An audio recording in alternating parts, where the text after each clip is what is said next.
أنا سمعت عن المخابرات الإنجليزية والأمريكية من فترة في لندن، وطالبيني على أساس تحليل الوضع في السعودية. بس هاي بيني وبينك كمان حللت لهم الوضع، أن الوضع صعب وفي حكومة هرمة ومش تاركة اللي تحت يديروا الأمور. يعني ممكن يكونوا هرمة بس يخلون حد يشتغل في البلد.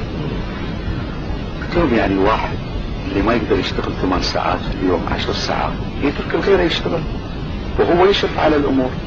هم لا تاركين الشباب يشتغلون ولا شيء. الأمل في الصف الأول حتى في الجيش مفقود.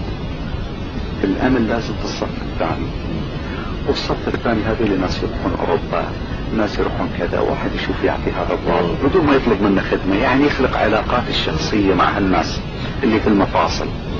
هذا جزء مهم في العملية في رأيي الشخصي، لأن أنت هنا معناته مش طالب منه طلب عشان تعطيه، يعني ما تسوي عليه منه انك تقول له والله أنا بساعدك لأنه أنا كذا وكذا. هذول وين يروحون؟ لندن، باريس، روما، سويسرا، معروفين.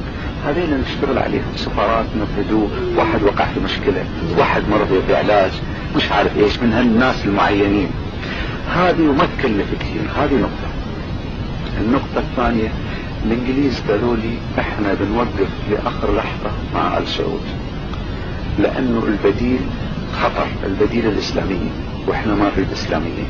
لو جمالين بس ما يقدرون الا يضمنون بديل. الآن عندنا مشكلة، احنا نجحنا انه سحبنا قواعد من السعودية لقطر، هنا عمل خلل. الان اعطوهم مرة ثانية قواعد مدفوعة الثمن.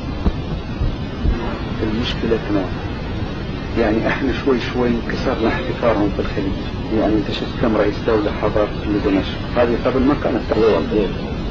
الان امان حضرت، امان دائما يحضر الرجل الثاني اللي هو السيد فلان حضر، وثلاث دول اخرى احنا والكويت والامارات حضروا. هذا ضربة للسعودية كبيرة. احنا في الجامعة ما عندهم السيطرة في الجامعة. احنا مع الامريكان شغالين في هالموضوع. طبعا عندنا خلاف على موضوع نجحوا فيه السعوديين، موضوع الجزيرة مع الامريكان. عندنا خلاف في هذا الموضوع مع الامريكان، هم زعلانين على موضوع الجزيرة الامريكان. هذه مشكلة، لكن احنا عندنا اتصالات كثيرة ويسألوننا ويأخذون رأينا في اشياء كثيرة.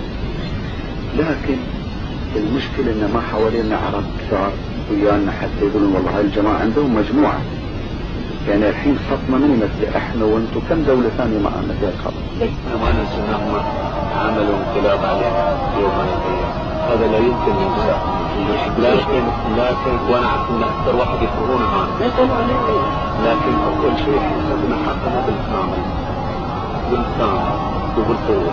هذا الشيء الثاني، احنا بغينا نكون على حياد شوية معاهم في بعض الامور، لان هم شكلوا وضغط علينا مع امريكا عجيب، واحنا 3 سنين صمدنا امام هذا وما غيرنا موضوعنا، وهم قاعدين يحاولون يشتغلون علينا في كذا موضوع. هذه السلطان بيني وبين لوحة مسكني على جنب، يقولوا انا والان قاطع عني كل الفلوس اشتري املاكي عشان اعطي الناس. قال لي احنا مضحكين بالانتخابات، اذا ما اعطنا الناس ما يريدوننا. عند حالة نفسية، عند حالة نفسية وبسبب وقفت الامور عليه. عارف الان قاعد يبيع اشياء عشان يصرف ويسد